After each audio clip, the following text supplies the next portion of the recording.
Hai, nama saya Siti Yusra binti Yusof. Saya akan membentangkan paper saya bertajuk The Mosque Interpretation in Malaysia Architectural Design.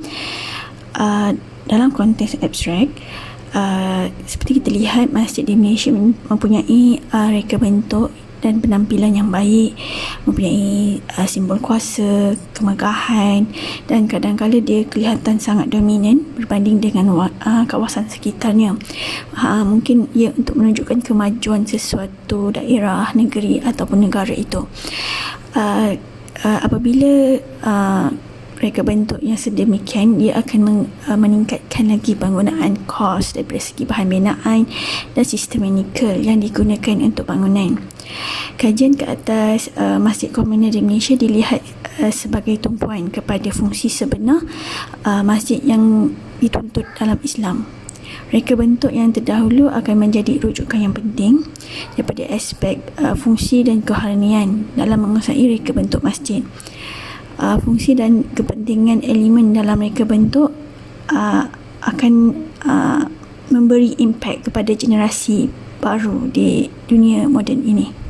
Pada konteks pendahuluan pula, masjid merupakan ciri utama dalam kehidupan Islam. Masjid bukan sahaja tempat untuk kita bersolat, tetapi dia adalah sumber komuniti yang sepatutnya seperti bersosial, tempat berdakwah, menjalankan perayaan, kebudayaan, tempat perlindungan dan pendidikan.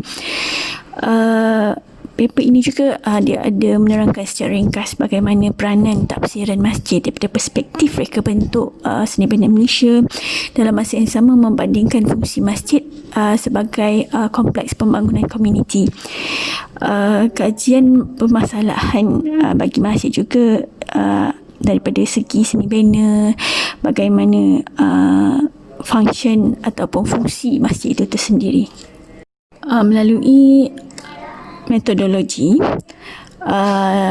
dia dijalankan secara kualitatif daripada sumber data sekunder dan data disusun melalui kajian dan analisis yang telah didapati dan membandingkan isu-isu yang berbeza yang berkaitan dengan masjid.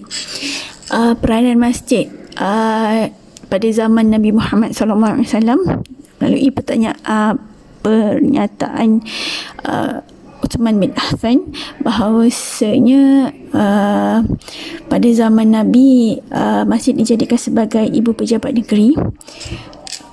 Kemudian dia adalah mahkamah kehakiman. Masjid sebagai tempat hakim-hakim membuat pertikaian dan melihat aduan. Sebagai masjid juga menjadi sebagai pusat pembelajaran dan pengajaran bagi umat untuk belajar tentang kepercayaan melalui akidah, ibadah dan juga terdapat politik, ekonomi, sosial, kehakiman dan lain-lain. Ia juga sebagai tempat keperluan untuk mereka orang miskin. Muhammad SAW juga telah meletakkan sudut di mana tempat tinggal bagi mereka yang memerlukan, seperti yang saya cakap tadi, yang miskin ataupun mengembara. Selain itu, kita tahu masjid sebagai tempat yang untuk kita bersolat jemaah, tapi dalam masa yang sama dia adalah tempat di mana penyatuan umat Islam. Masalah yang berlaku sekarang adalah masjid hanya dilihat sekadar tempat untuk bersolat berjemaah, kurang dengan aktiviti sosial, dan juga hanya tidak banyak yang menggunakan masjid dan masjid agak kosong, dan dilihat hanya ketika perayaan ataupun majlis pernikahan, dan kadang-kala kanak-kanak ataupun bayi tidak dibenarkan untuk ke masjid kerana tidak mahu mengganggu jemaah. Dan yang lain adalah pembangunan teknologi zaman sekarang yang boleh menyebabkan makin kurangnya fungsi masjid, di mana orang-orang akan melihat ceramah agama di TV, YouTube dan sebagainya. Dan program-program agama pun dilihat lebih konteks yang lebih advance. Reka bentuk masjid kebanyakan adalah pengaruh daripada budaya yang berbeza, budaya luar yang padanya untuk dilihat sebagai dan banyaknya peningkatan dan dilihat sebagai pembaziran.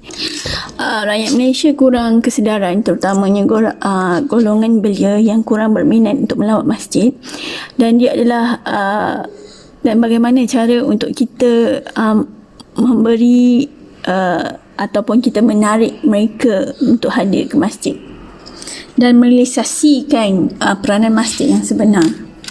Pengajaran daripada masjid ini, pertama, masjid bukanlah tempat beribadah dan keagamaan sahaja, tetapi dia sebagai pusat komuniti dalam pendidikan sosial, kebajikan, kepentingan dan pertemuan umat Islam.